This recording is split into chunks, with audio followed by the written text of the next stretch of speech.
Hello, my fellow Ripplers. This is Chris Miles, your cash flow expert and anti-financial advisor.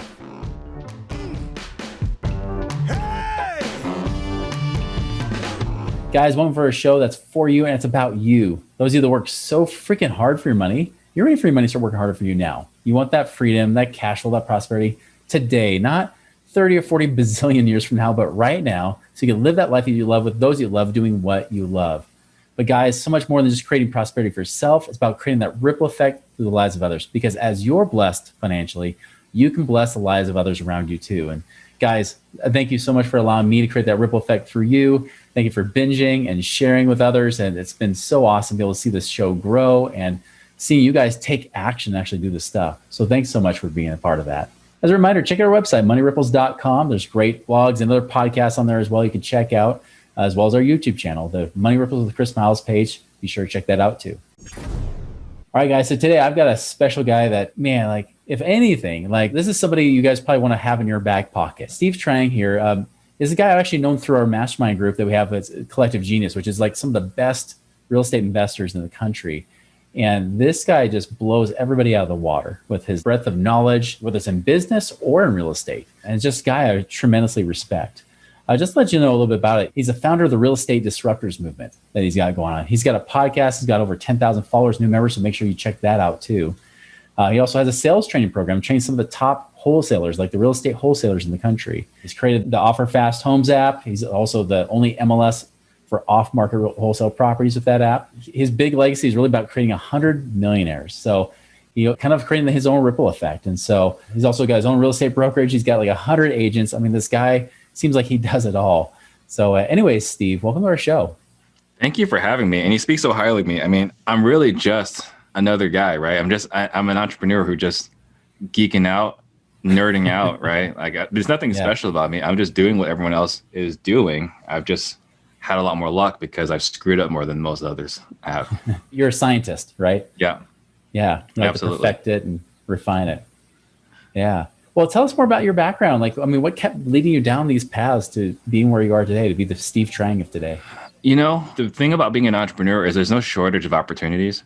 Mm-hmm. And so you get people knocking on your door like, hey, we should do this, we should do that. And I was not disciplined initially. And I said yes to a lot of things. Yeah. And so I did fail at a lot of things. But at some point, the path kind of cleared, you know, like the sea parted and like, you know, it became more obvious what was the right thing to do. So I started saying no to more opportunities, and the opportunities that I was working on got better and more profitable and less time laborious due to saying no more often. Mm-hmm. What's your real passion now? Oh man, my passion is, there's two things right now. My passion is just helping and serving people, just giving guidance and helping people get out of whatever's in their way. I'm not saying I'm a life coach or a psychiatrist, but there are a lot of obstacles in running a business and owning a business or being an investor. And what excites me is helping someone have this aha moment and have a giant leap. I would say the first thing. The second thing is I'm totally geeking out on sales right now. You know, I'm on I don't say a mission because that's the right word, but I am being purposeful and intentional in being the sales guy in the country, right? So I'm coming for Grant Cardone, I'm coming for Jordan Belfort. And so I am just totally geeking out on sales right now. Yeah. What is it you've discovered? Like, what are some common myths that maybe even like the Grant Cardones of the world and those guys are talking about? You're saying, you know what? I don't think so. Like, I think it's actually this instead. What I've learned is that sales is a teachable skill. Yeah. I thought it was an art form. I thought it was something that you were born with it, or if you're a great talker, that you'd be a great salesperson. Yeah. What we found is being a great talker actually hurts you as a salesperson. And we've learned that introverts are better salespeople actually in the long run than extroverts. But I would say that's the biggest thing. You don't have to be pushy. It worked really well in the low information age, pre-information age, internet. Well, not even pre-internet, but I'd say maybe like pre-YouTube, right? Where you could look up anything, pre-Google, right? Hard sales was very effective. Yeah. Today, man, people know more about you before they even meet you. That's true. So you can't be this hard pushy salesperson, because if you're a hard pushy salesperson, you might get this sale, but you're going to get a 1-star review. And you're not getting any more sales. That's true. Right. So you got to serve. And that creates a huge advantage for those that are learning the actual skill of selling the right way today. Yeah. And I've met a lot of business owners who have been in business for years. And the sales scares the crap out of them. Like they just, or they'll try to do something where they try to push it away. They're like, no, I'm not salesy. I'm not that kind of person, or whatever. And I'm a servant, which I get because like, I used to do the same thing early on in my business career, but then I started to realize like, wait a minute, these two can actually jive together. You could be a servant-minded person and actually sell more. They work very well together if you learn the right way to serve and sell at the same time. Right. It's got to be done that way. What would you recommend for people? Like if they're saying, I want to get on that path to learn something like that, what would you recommend? Well, we've got my book that came out a couple of weeks ago, Active Listening 2.0. Right. So we got my book, and then you can go to the books I learned from. Never Split the Difference by Chris Voss. Can't Teach a Kid to Ride a Bike at a Seminar by David Sandler. And then that's really the only 2 books. I would say those are only 3 books you really need. There are a lot of other sales books out there, but I try to cover all of it in my book. Yeah. Tell us a little bit about your book. Like what's the focus around that? Yeah, so it goes back to serving and listening. And, you got all these guys that are trying to push a product. And if you got a product that's commodity, then you got to be a pushy salesperson. But you and I, we don't sell commodities. Yeah. We sell something that solves someone's problem, something that's keeping them up at night, or they're not hitting their business goals, financial goals, personal goals, family goals, whatever. There's something that they're missing that they're striving for. Yeah. And our goal in active listening is try to help them discover what it is, that piece that they're missing, and then figuring out whether what we have to offer fits it, right? So instead of saying, here's why you should buy my product because of A, B, C, and D, we're going to say, what is the problem you're trying to solve? We're going to help them discover it. And then once we help them discover, we can say, okay, either in the perfect world, right? Okay, my product is perfect for this because it solves A, B, C, and D, right? Yeah. That's the perfect situation. But more often than not, it's like, look, I don't have all of it. We can solve these 2 things. Maybe you need to go somewhere else. Or maybe you need to buy our product and some other product because there is no cure-all for all your problems. But we can at least help you along the way. But it comes from a serving perspective versus a selling perspective. And I've got nothing against sales. I'm a sales trainer. You got to sell. But you sell by serving. And actually, I learned this last week, is that sell, the root word of sell, I can't remember if it's Greek or Latin or whatever, it means to serve. Yeah, you serve to sell, right? Yeah, that's crazy.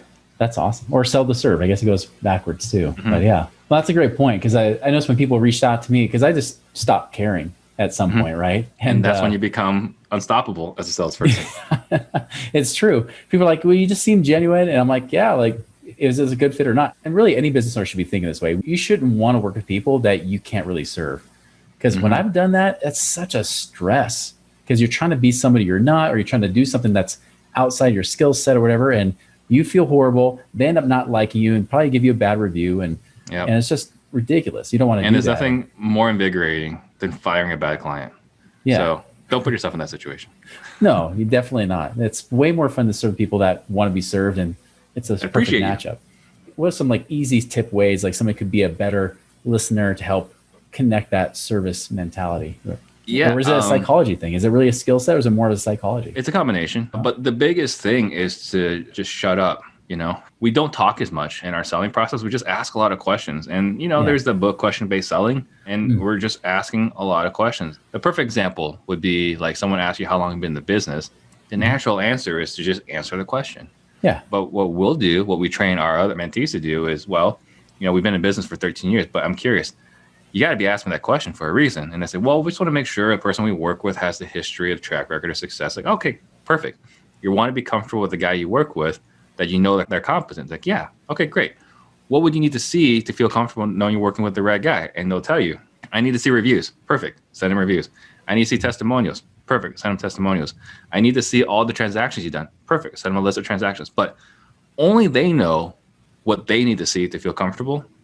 Right. So we'll just ask them, what do you need to see to feel comfortable? But that question was, how long have you been in the business? How do I know you're the real deal? Right. So people ask you questions that don't really, it's not what they really want to ask. I'll give you another example. I'm happily married for coming up on 14 years. Well, I'm coming up married for 14 years, happily married. First couple of years was a struggle. I was a lousy communicator. And so for me, I did this for the first, it must have been 5 years. My wife says I don't have anything to wear. I'd walk into her closet, what about this? What about this? What about this? Now I know I have nothing to wear, which means, and you'll find out, well, we're going to this event.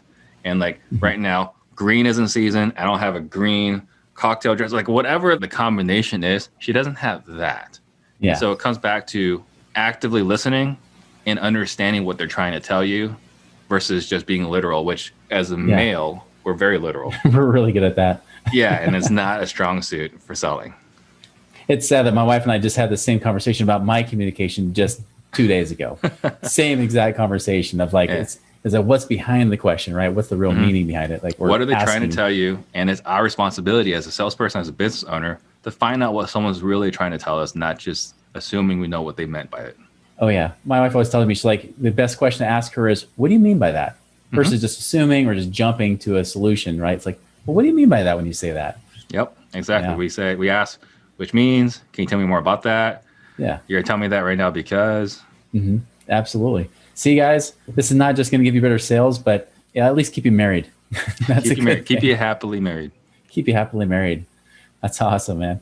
Well, tell us another experience, like somebody that's actually applied some of this as well. Like give us another experience of somebody who's taken your sales techniques. Maybe they sucked in the beginning and then they were able to listen better and be able to get it working better in their business. How did that work out? Yeah. So the other thing too is an important facet of our sales process is learning to ask questions like a doctor would. And so I'll give you this other example is if Chris Miles walks into his doctor's office today and says, Doc, I've got some back pain, looks at his watch and says, okay, well, can you be back in about 45 minutes? We're going to operate. Like, whoa, let's slow down, right? Let's just back it up just a second. Yeah. But that's what happens with a lot of salespeople is like, hey, I came in, I got the situation perfect. And then they'll just sell you whatever their product is. Yeah. When in reality, what you want is to feel hurt. So you come in, it's like, my back hurts. Doctor's going to ask you, where does it hurt? How long has it been hurting? What have you tried to do about it? Did that work? What else have you tried? The last time you hurt yourself, what were you doing? Like those are the kind of questions that the doctor would ask you. Yeah. We ask the same exact questions. Oh, you're facing financial distress. Tell me more about that. What's going on? What caused the financial distress? What have you tried to do to fix it? Right? So we have the same line of questioning. And when you get that, you're going to get the other person to experience the pain that they're going through, but you're also going to really understand where they hurt. Yeah. Right. And it goes back to, if you go ask a doctor, my back pain, they're going to operate. Do you feel like the doctor understands what's going on in Chris's world? Absolutely not. But once he starts asking questions, like, okay, that diagnosis makes sense to me. Right. And it could be the same exact diagnosis. Chris, we got to operate right now. Right. But because he asked you those questions, now you feel comfortable with his diagnosis. That's right. When you're selling a product, if you're not asking the questions to figure out what they need, then how could you possibly sell them the right product? Good. That's gold. That's good stuff there, man. Well, your book, tell them your book and what's the best way they can find your book on? Yeah, it's Amazon or where? It's Active Listening 2.0. And no, I did not write 1.0. I just want people to, I guess the buzzword today is reimagine, right? So I want everyone to reimagine what active listening is. And it's on Amazon. So you just go to Amazon, Active Listening 2.0, or you can just look me up, Steve Trang, Trang. Awesome. Great. Hey, everybody, like, go check that book out. Like, again, this is not just about being a hearer of the word, right? It's a being the doer as well. Although we are talking about actively listening, so you are going to be hearing stuff. But again, it's about hearing to do, right? It's hearing to serve and make that work. And so go check out that book. That's an awesome book. And I think all of us need that, even if it's not just for business, even for our own personal life. That's something that's for our marriage, for managing our employees, for our kids, teenagers, right? I got 3 teenagers and dealing with your cable company, for dealing with the hotel, for dealing with the airline when you're trying to get something that you need, when you're trying to get your flight rescheduled. Oh, I don't want to listen to them. You know? It comes in handy in so many situations. So many ways. Yep. Awesome stuff. Steve, thank you so much. This has been valuable.